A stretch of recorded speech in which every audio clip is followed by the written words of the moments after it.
I'm Dave.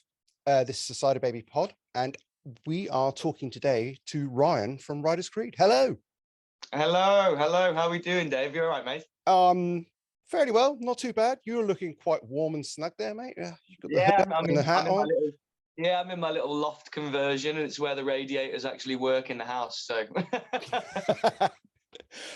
Ryders Creed. You've had quite a role in the last few years. A couple of cracking albums. What's thank going you. on behind the scenes? No, thanks very much. Yeah, nice of you to say. I'm glad you enjoy the music. We've got quite a lot going on behind the scenes. In all fairness, we've been busy boys. We're in the process of booking up the 2022 UK tour. Right. There are loads of talks between us and sort of little projects that are open and not quite constructed yet, but little projects on like Logic and stuff that are open about the acoustic material that we should be working on pretty solidly coming soon. We've also got copious amounts of like demo recordings, and for some reason over the past couple of weeks Miles has just been on a bit of a roll at like sending us little demo ideas and stuff for new riffs and everything. So I think it's safe to say that RC3 is also in the works, which Awesome. is going to be cool. Yeah, it's good. It's going good, man. Okay, so you touched on acoustic stuff there. What have you got? So what we want to do is we want to kind of branch out and sort of maybe hit different demographics, and we're always looking at ways that we can sort of hit different target audiences and appeal to more people in a wider variety of like audience and stuff. So we're thinking, well, we've got 20 songs with vocals included that we can maybe look at kind of transposing and sort of reworking, maybe reimagining, and kind of really sort of delving deep, maybe change the tunings of a few of them, do some clever little bits and bobs with it, and just make them sound really lovely. And acoustic, almost kind of bringing in more of like a soft rock, almost kind of indie rock, alt rock kind of vibe to some of the tracks and stuff, and just seeing how well they do, really. I mean, we've got the material.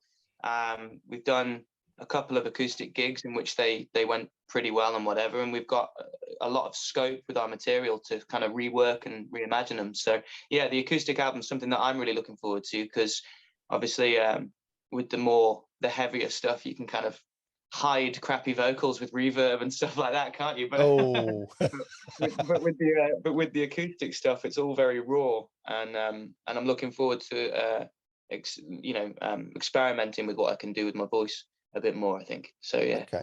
So is that going to be an album or an EP or probably an album, actually. Yeah. I'm thinking of an album. I mean, one of the ideas that I put across to the lads was take the best 13. I mean, do them all acoustically, but take the best 13 and then just bring out a 13-track acoustic album of like a combination of both our debut and Lost Souls and stuff, but in acoustic versions. Maybe even pop in a couple of original acoustics and stuff, ones that we've never done full band and electric before, so there might be some brand new material involved in that, like bonus tracks or something. We don't know, it's all up in the air at the moment, but it's exciting to think about it.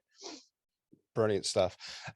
So will that be trialed then in the live arena? I mean, you touch there that you've got some dates kicking around. I mean, nothing's been finalized. I think you've mentioned, or it's been released, that you're at Leo's at Gravesend with my friends Kinstrife. But yeah, really looking forward to that one. Yeah, Leo's is a venue that we've wanted to play for quite some time, and we've heard through the grapevine that they've been wanting to get us in for quite some time as well. It's just like conflicting schedules and different dates didn't work and whatever, and maybe there wasn't the right lineup that we'd quite fit or something that they were putting on. But we know the guys from the Rock Cooperative and Leo's and stuff, and we really like those guys, and it's just good to finally get in with them. So yeah, on May the 28th, we'll be shooting down and playing Leo's. And that is going to be a part of the Ryders Creed Lost Souls rescheduled and reworked and reimagined 2022 tour. So yeah. So when did Lost Souls come out? Was that 2020, wasn't it? Yeah. 2020. It was May 2020. May the 8th I think it was. Yeah, May the 8th. Yeah, I forgot about it then. It's all in there, but it gets jumbled. Yeah, May the 8th, and we were supposed to go on tour on that day. But obviously, due to the circumstances, that couldn't happen. So rescheduled for 2 years later, kickstarting in May. We are in May this year. We're definitely going to be going on tour. So yeah, and I've been working very, very hard to get that tour booked up. So yeah.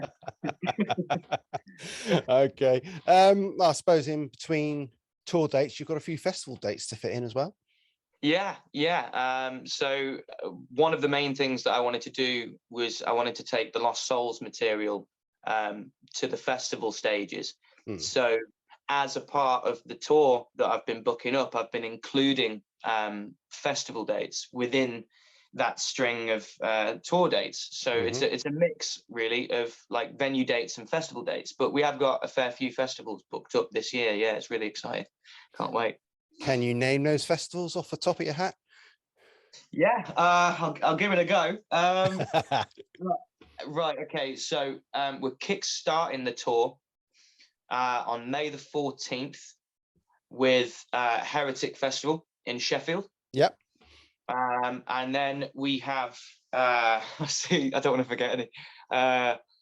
Right, so we've got Love Rocks. We're playing Love Rocks. We've got Rockmantic as well in Lincoln.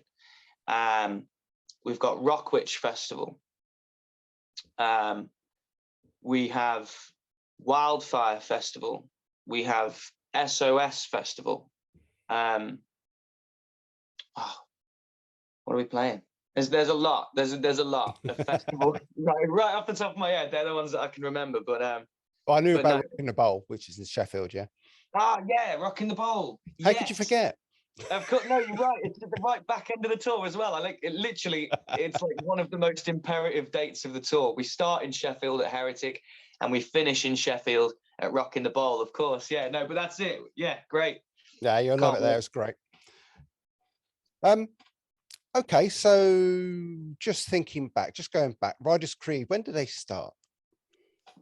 So Ryders Creed formed in May 2017. Funnily enough, on May the 18th, 2017, which was the exact date that one of our idols and one of my personal heroes, Chris Cornell, actually passed away on that date.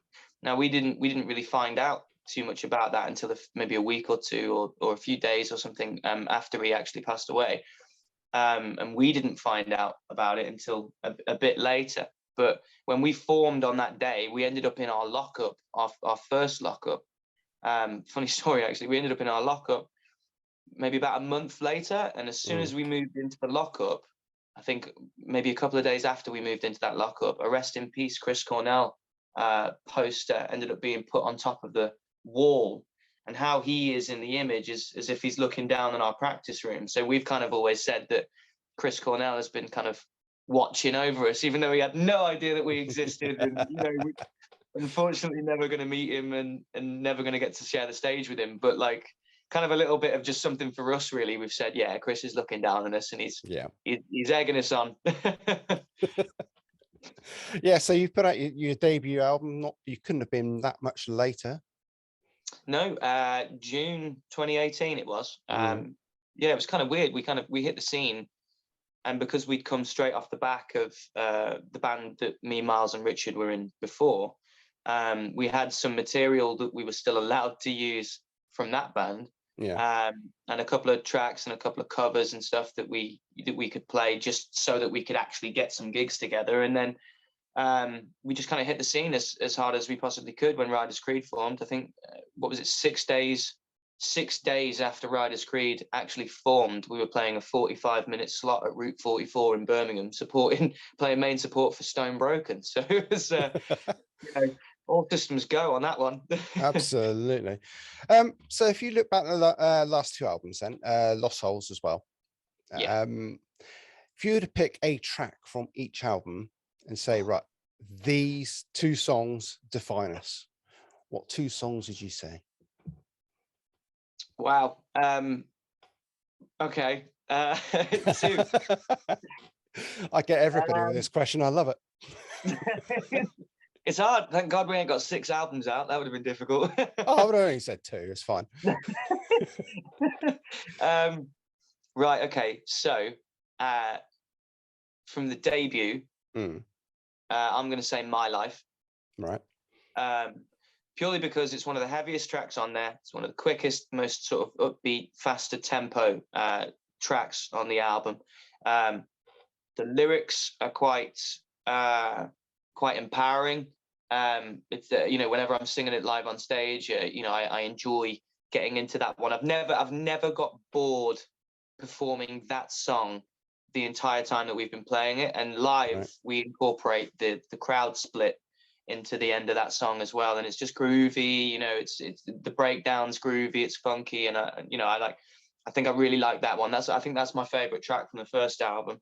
From Lost Souls, wow, I think Lost Soul itself is a popular track. It shows the kind of softer side of the band. It's also got the kind of heavier riff in there. It's beefy. It's got a killer solo from Miles in there as well. It's got a nice bit of kind of soft vocal that almost moves kind of into like head voice range and stuff, which was quite taxing when I wrote it, but it has become easier as I've been getting more and more used to singing the songs since we've been performing them live. So there is that one, I think, and it shows kind of all aspects. And over a 6-minute song, we kind of go through a bit of a roller coaster of kind of where that one goes. But it's either out of that or it's out of Cut Me Down. I think it's Lost Soul or Cut Me Down for me, right, because Cut Me Down's just got that riff, and it just powerful message about the planet as well, which is something that we like to advocate. So yeah, excellent stuff. Well, Ryan, thank you for your time. I won't hold you any longer. Hopefully I'll see you on the road, and I wish you all the best for the upcoming tour and all the Acoustic and Ryders Creed 3 and whatever news you've got else for us. And everything else that's going on. And everything else. It seems quite a bit. Thank you for your time, mate. Thank you very much for having me, Dave. See you later.